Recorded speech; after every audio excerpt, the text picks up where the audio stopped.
Good morning. Good morning. Yeah, let's have some energy in the room. We have a full house. The very distinguished honorable ministers here present, permanent secretaries, heads of agencies, directors, special advisors, distinguished members of the press, ladies and gentlemen.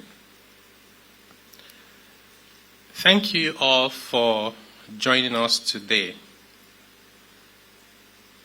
We invited you here today not to declare a victory, but to give an account.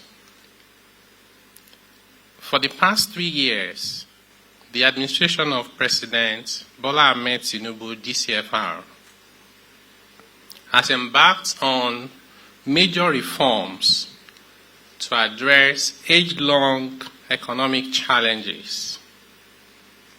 The removal of a fuel subsidy that was quietly bankrupting the country, and the unification of an exchange rate system that had become a source of arbitrage, distortion, and corruption rather than stability.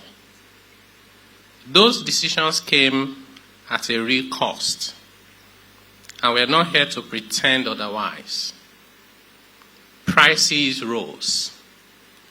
The naira adjusted sharply. Households and businesses felt it, and many still do. What we want to do today is put the whole picture in front of you, the Nigerian people. What those reforms cost, what they delivered, and just as importantly, what they prevented. We're calling this the Nigeria's Reform Scorecard, and it is built to be read honestly, regardless of whether you agree with the reforms. So let me quickly tell you about the scorecard. What we're discussing today runs in 4 parts, and I will encourage you to read all 4 before you write a word. The first is a full account of how the resources were raised and spent. The second sets out, in plain terms, 10 ways these reforms have benefited average Nigerians and 10 harms they prevented. The third is the scorecard itself, 25 indicators comparing where we are with the reforms to where we would have been without them. This is what economists call counterfactual. And the fourth is an appendix with the underlying figures so that anyone, you, your editors, independent analysts, can check our arithmetic and our methodology rather than simply take our word for it. So I believe we have the slides up. Okay. Right. Let me tell you about the numbers. And these materials will be up on the Finance Ministry website as soon as we're done here. So you'll be able to download, do your analysis. So let me tell you about the numbers. Between June 2023 and December 2025, subsidy savings mobilized the sum of 15.8 trillion naira in resources for the Federation. Many people will say, where is the subsidy saving? As a matter of fact, there wasn't any alert to the Federation account with the description subsidy savings. So the subsidy savings showed up in form of higher collection by customs, because for every 1 naira or $1 of import duty before, at 460 naira, it became $1 at 1,004, 1,003, 1,005. The NRS, petroleum profit tax that they collected before, same dollar, higher amount in naira. So the savings showed up in the Federation accounts by way of higher revenue collections as a result of the reforms. Not just the subsidy removal, but also the exchange rate flotation, because we were subsidizing the exchange rate. And that subsidy was not going to the ordinary person or manufacturers. It was going to rent seekers. Out of these 15.8 trillion naira savings from June 2023 to December 2025, according to the Federation account, the share of the federal government was 5.4 trillion naira, while 10.4 trillion was shared to states and local governments. Okay. In addition, the federal government earned incremental independent revenue in the sum of 3.1 trillion naira, principally remittances from government-owned entities. Okay, in addition to the amount from FAC, the federal government is able to also earn surpluses from government agencies. So those amounts went up. While 11.9 trillion came from incremental borrowing. So people will say, you said you have exceeded your revenue. Why are you still borrowing? And we'll come to that. So the additional borrowing that the federal government took for that period of time, June 23 to December 25, amounted to 11.9 trillion naira. A figure that would have been far higher and economically destabilizing without the fiscal space the reforms created.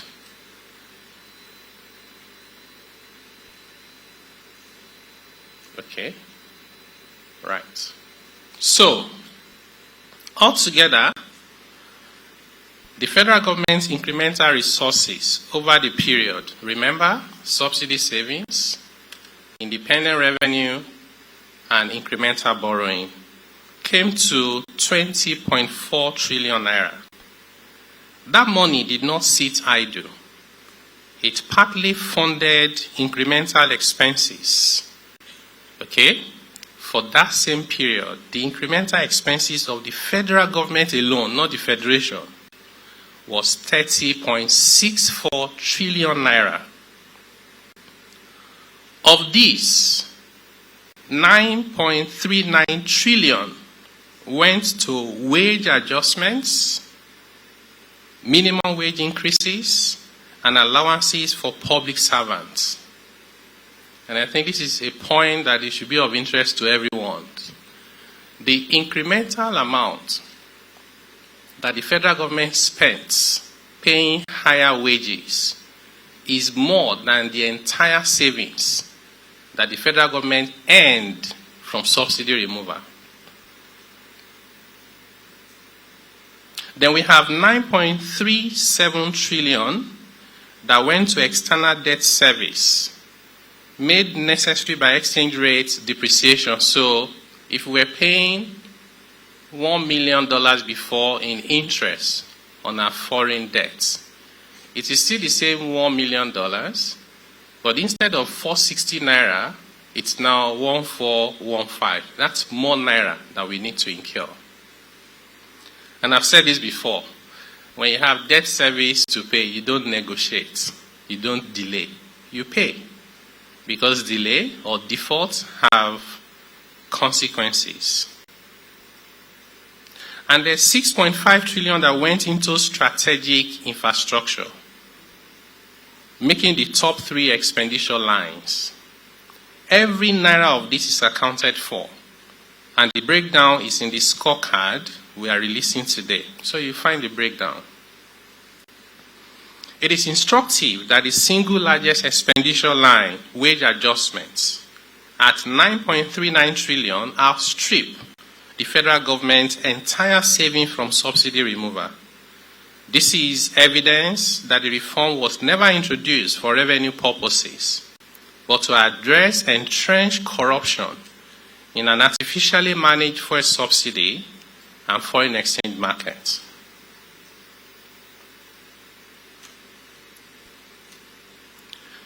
Put another way, of the 20.4 trillion, 58% came from borrowing, 27% from subsidy savings, and 15% from other revenue, against total incremental spending of 30.64 trillion naira.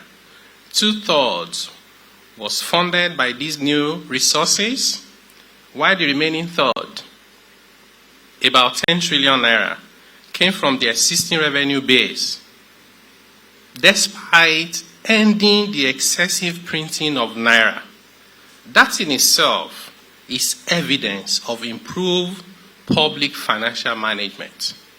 So a government that says we will no longer print money, they're spending more just on personnel costs than the savings from subsidy removal. And we're able to still find the balance from the existing revenue base. This is data showing us that public financial management has improved. Let me talk to you about our methodology, because I'm sure someone is wondering, where did they find these numbers? Before I turn to what these bought, what the reforms bought, and what it prevented, let me explain how we built this scorecard. The savings from subsidy removal and FS harmonization increased accretion to the federation account through higher oil and non-oil receipts, and reduce encumbrances on future revenue, because we're mortgaging our future revenue already just to pay for subsidy on current consumption. We established the level of revenue pre-reform, as well as the growth trend in the 3 to 5 years preceding the reform, and compare these to the revenue post-reform to determine the savings. Very simple logic.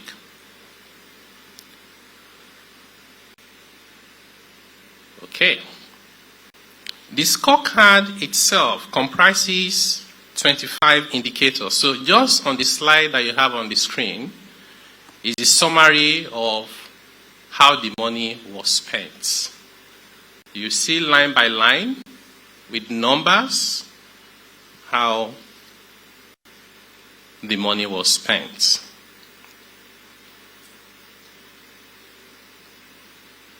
And this is how the money was funded. I already explained that.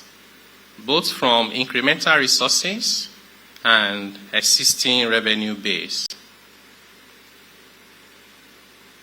Right. So what else did we do? We analyzed the scorecard, like I told you, 25 of them, along 5 important thematic areas, as you see on the screen. The scorecard itself comprises 25 indicators across 5 areas of the economy, from fiscal sustainability to external stability, investment climate, social impact, growth and productivity, each set out in 3 columns. The first is our baseline, where we started from, where Nigeria stood in May 2023, the month before this administration took office. The second is our current position, where we are now, using the most recent verified data as of mid-2026. The third, and the one we often don't talk about, is where we would have been without the reforms. It's a no reform 2026 estimate, because many of us will oversimplify complex economic management issues by simply saying, what is the price of a tuber of yam today? How much was it in 2023? 1 liter of fuel. And we will conclude that the reform is not working for us, or they are even bad. We're saying there's an important comparison that we often don't avert our minds to. It's what would have been without those reforms. A recent projection of where those same indicators would have likely been today had the subsidy regime, the multiple exchange rates, and unchecked ways and means financing simply continued on their pre-2023 trajectory. That third column is not a guess pulled from the air. It is anchored in the trend already visible before the reforms began. The pace at which debt service was consuming rev experience when they delayed similar reforms.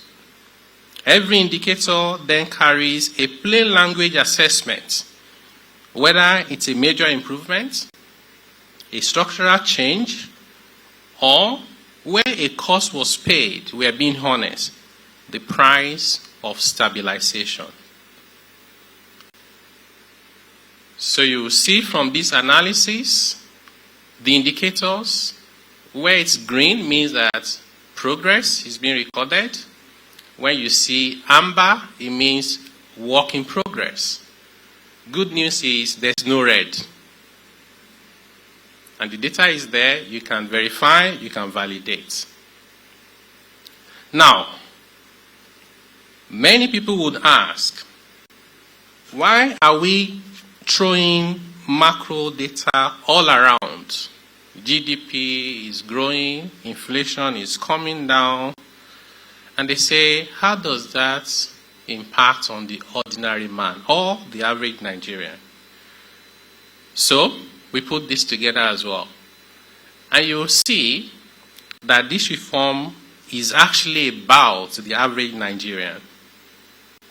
Behind these figures are real, tangible changes in people's lives. Salaries and pensions paid on time, and long-standing pension arrears finally settled. Before the reform started, 27 states were struggling to pay salaries and pensions. A minimum wage more than doubled from 30,000 to 70,000. NEL Fund, now one of the most affordable student loan schemes globally, helping over 1.5 million students through school.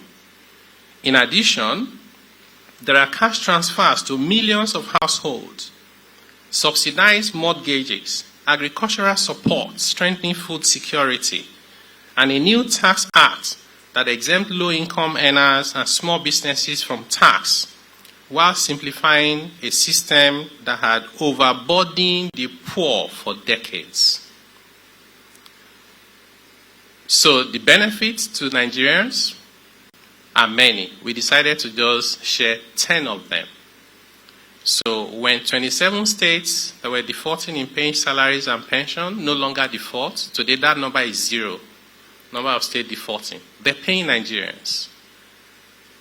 They're not paying Americans or Europeans or foreigners. They're not paying the rich people. They're paying the average Nigerian who can now put food on the table.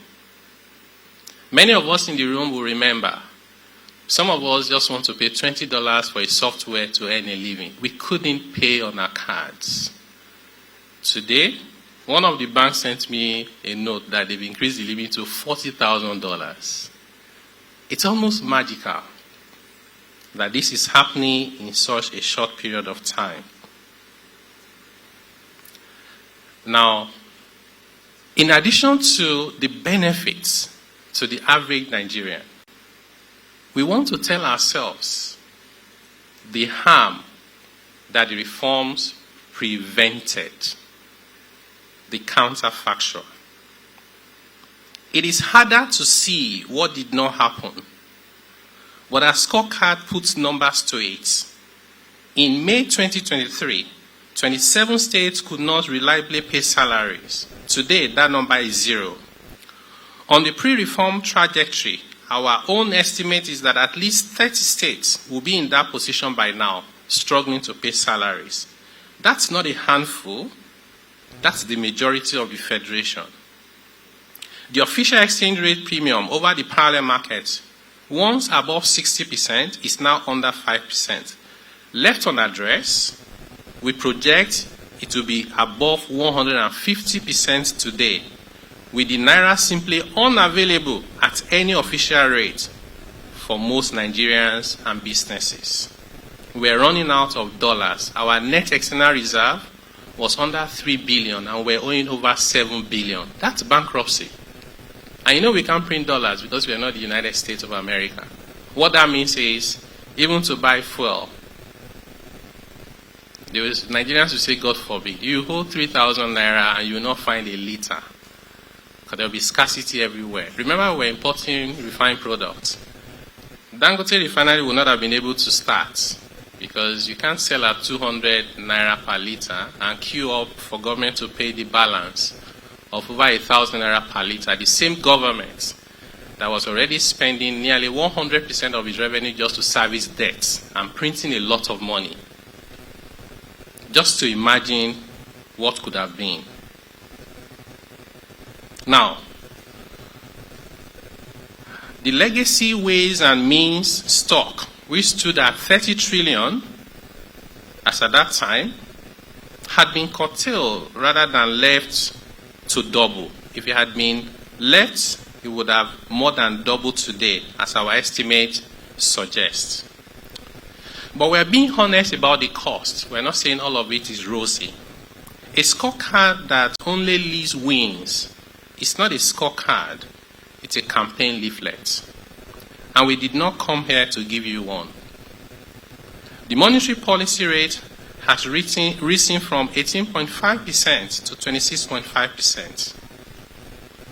We record that plainly as a cause of stabilization. That's how we recorded it. Not a hidden win. Petrol at the pump has risen from roughly 185 naira a litre to between 1,100 and 1,400. That is a major felt cost. And I will not stand here and tell you otherwise. What I will say is what the counterfactual shows. On the pre-reform parts, petrol will likely be simultaneously unavailable. It will still be 185 naira per litre. It will not be available at the official price. And it's likely to be trading in the black market for at least 3,000 naira per litre. That will be extra cost paid in scarcity as well as money, without nothing gained in return. And on food and household welfare, our assessment is candid. This remains work in progress. Food inflation has eased from 24.82% to 17.52% as at June 2026. Just 2 days ago, the new numbers came out for July, and it has also eased further. But poverty and household welfare recovery is still classified in our own scorecard as unfinished business, not a victory lap. So where we stand today, the results are now visible in the data, not just in our arguments. Headline inflation has eased to 15.91% as of June this year, down from 22.41% as our May 2023 baseline. Gross foreign reserve stand at 52.5 billion, up from around 35 billion gross, while net reserves have moved from roughly 3 billion to 34.8 billion, a far more meaningful reserve or measure of our actual buffer. The stock market has grown from about 31 trillion naira to roughly 150 trillion naira in capitalization, creating hundreds of thousands of millionaires in the process. Real GDP growth has strengthened to 3.89% against a baseline of 2.31% and a no reform estimate that had us at best stagnant and at worst in recession by now. S&P Global upgraded our sovereign credit rating to B in May, our first upgrade in 14 years. Nigeria exceeded the FATF grey list in October last year and exceeded the European Union's anti-money laundering and combating the financing of terrorism deficiency list in January 2026, restoring our standing in the global financial system. None of these means the work is finished or that every household is where it needs to be. It means the direction is right and the numbers, including the costs, back that up.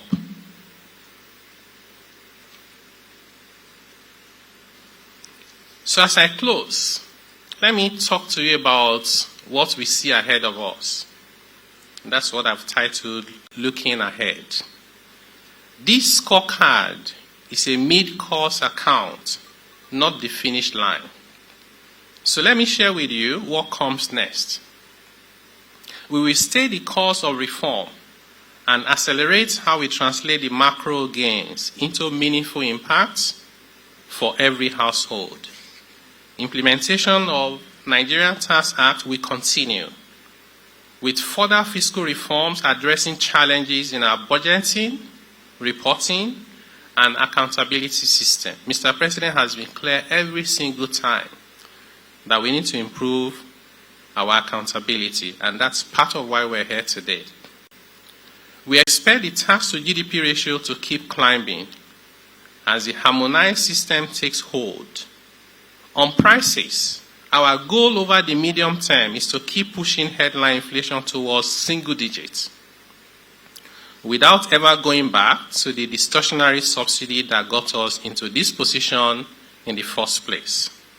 On investments, we intend to keep the exchange rate unified and predictable because predictability, more than any single incentive package, is what is now drawing capital back into our country. We will improve the quality and priority of spending in the most impactful area for our people. And on the areas this scorecard honestly marks as unfinished business, including poverty and household welfare, the next phase of our work is squarely about translating macroeconomic stability into relief that households actually feel. Expanding cash transfers to the most vulnerable, deepening agricultural interventions to bring food prices down further, and working with state and local government to ensure that shared prosperity is delivered from Abuja to every state and every ward in all of our 774 local government councils. Finally, a call to action. What do we want you to do? I will close with 3 simple asks. First, be a citizen. Support positive government policies. We cannot build our country by opposing every government action. Second, criticize government constructively. Misinformation, like anything else we amplify, shapes the reality we all end up living in. We actually pay a price for amplifying negativity about our country. And third, play your part. Seek facts and proper understanding, not populist views or sensational headlines. We are not here to pretend these reforms were painless. We're here to show you honestly and with the numbers what they cost, the benefit they delivered, and the harm that they prevented. We invite you to engage with the scorecard in good faith and with an open mind. The full data will be on the Federal Ministry of Finance website, www.finance.gov.ng. Visit it, question it, and ask for clarification where you need to. Together, let us build the Nigeria of our dreams. Thank you for your kind attention. May God bless you, and may God bless the Federal Republic of Nigeria.